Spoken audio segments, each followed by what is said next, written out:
So another Catan variant that I wanted to show you guys that we have used and that we really like is the Industrialist scenario for the Rivers of Catan expansion. And this was originally made by Mark Laeman. I have posted to the official thread at boardgamegeek.com by him, so you can see the original release and the original rules. The rules that I'm going to present today are slightly different. We've tweaked a few things. But I wanted to make sure I give credit where credit is due. So I posted the link to the download for our release down below. So make sure to check that out. This scenario modifies a few things, or adds a few things actually, to the Rivers of Catan. If you're not familiar with Rivers of Catan, I will not go over the general rules for that scenario here today. So make sure you check those out at the official Catan websites. But basically it gives an added value to the gold currency. And it gives you a chance to earn gold in different ways than just building next to or around a river, which is the traditional way of getting gold, or building bridges. First thing I would say is that this scenario replaces the wealthiest settler card, which is granted to the player who has the most amount of gold. So we like to use the wealthiest settler card in addition to the Industrialist scenario.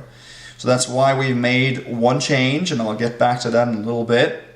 I will say though that the poor settler card, we can't stand it. So we remove that. We don't like any part of Catan that is a negative influence on players. So removing victory points, we don't like it, so we take those away. We've never regretted that decision. Instead, we actually use two wealthiest settler cards. And that's a little mini variant that you guys can obviously choose to use if you want to. If there's one person in the lead for the most amount of gold, that player gets both of these. So he gets 2 points for gold, makes gold more valuable. If there are two players with the same amount of gold and they are both in the lead, they get one each of these. If there are 3 or more players that tie for the most amount of gold, no player gets these. So these will shift around quite a lot, so you got to keep track of that if whoever has the most amount of victory points is important early on in the game. There are a few examples where that might be important. Okay, so the Industrialist scenario, first and foremost, applies factories. Factories can be built on a settlement or a city located around a river. So factories, you can use any kind of piece to illustrate a factory. We used the knights pieces for the barbarian attack scenario. It's not a scenario we play too often, so since there were 3 of these for each color, and you have access to 3 factories per the official rules, we chose to use these. They don't look like a factory, but I don't know, call them a factory worker or something like that. So they can be built, and when they're built, they have to be built around a river. So a red player would be able to build it, for example, on this city. So you just place it next to the city, that means the city has a factory. You can also place it on a settlement. So that would be a factory in a settlement then. The cost of a factory in the original rules is 2 lumber, 2 brick, and 2 gold. We actually reduced the cost of that to only 1 lumber and 2 brick. It made it a little bit easier to remember because it's the same cost as a bridge. You just add 2 gold. And we felt 2 lumber, 2 brick, 2 gold was a little bit too expensive to make it worth it. It takes such a long time before it pays off. But of course you could tweak that cost whatever you want. And this is the cost that we use for the factory then. But it's an extra lumber for the original rules. So you can pay that to the bank. Of course you can only pay that on your turn. The 2 gold you use here does not count towards the 2 trades you can do per turn. So you can still use 4 more gold in addition to that to trade to the bank. Okay, the way the factories work then is that for each factory next to a settlement on a river, when the number on the river rolls, you receive 1 gold. So the factory, I think in the original rules, the factories produced gold for every single tile on the entire game board. For us, the factories became broken if you used that. They generated way too much gold and they were completely overpowered and it wasn't fun. Whoever got to build the most amount of factories the earliest won the game every single time. So we chose, and this might be implemented in the newest rules for this scenario, I'm not sure, I know there are a couple of versions, but we only have the factories produce gold from the actual river tiles. So this factory would only be able to produce gold from this river tile when an 11 rolls. This city would be able to produce gold from these 2 hexes, 4 and 5, both on the river. So over here then, this factory would only be able to produce gold from this hex, because that's the only one out of these 3 that is on the river. So the settlement, whenever an 11 rolls, gives you 1 gold.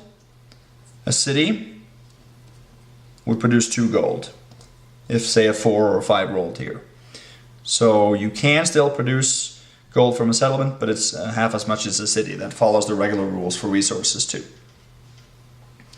So this generates a lot more gold to all players in the game. So gold becomes very important, and therefore wealthiest settler is also so important that we wanted to implement it. Now, the Industrialist scenario is called this because there's an extra victory point card called the Industrialist card. And again, we made it 1 tweak to this.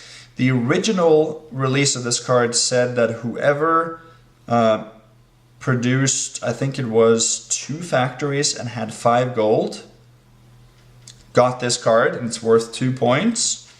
And whoever got more gold would be able to retrieve this card. We've also changed that because you can't use this card with the original rules in addition to the wealthiest settler. So we use the wealthiest settler cards here, and we've changed the wording on the Industrialist to read the first player to acquire 2 factories and 1 bridge gets this card. That way you eliminate any requirement for gold to become an Industrialist. We didn't feel that really was that important. We felt that the production of factories and buildings, such as bridges, lends itself more to becoming an Industrialist per se. So then whoever gets more factories or bridges takes that card. It works just like a longest road. Instead, it's for factories and bridges.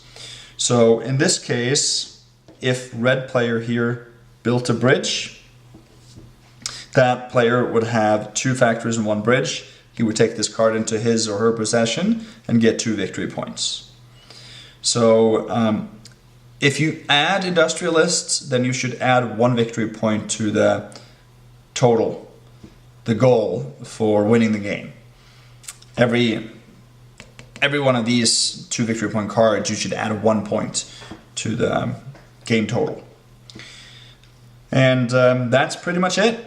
There's nothing else to say about this. We enjoy this. I wouldn't give it a perfect score. I'd give it probably an 8 out of 10. Gold can quickly become a little bit too good, even in the scenario where we've reduced it to only the river tiles. You have to be very careful with the numbers on the rivers. We never have, for example, a 6 and a 9, for example, or a 6 and a 5 next to each other. We wouldn't have this on the starting game board. That's too good. In this case, we would switch out the 9 for a 10, for example. Even that's good, but not broken. So you got to be careful with how good the numbers are, especially on adjacent river hexes. Second, it is a variant that is only possible with rivers, so you have to have that expansion. Not everyone has that, so it might not be that applicable to all players.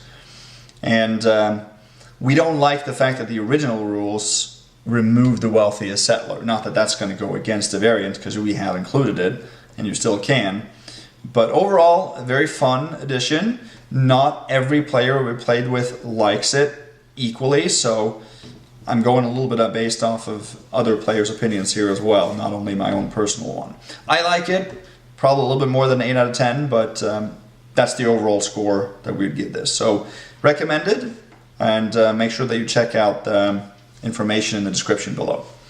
Hope you guys enjoyed this. I've been Mr. Catan. Have a good night. Bye-bye.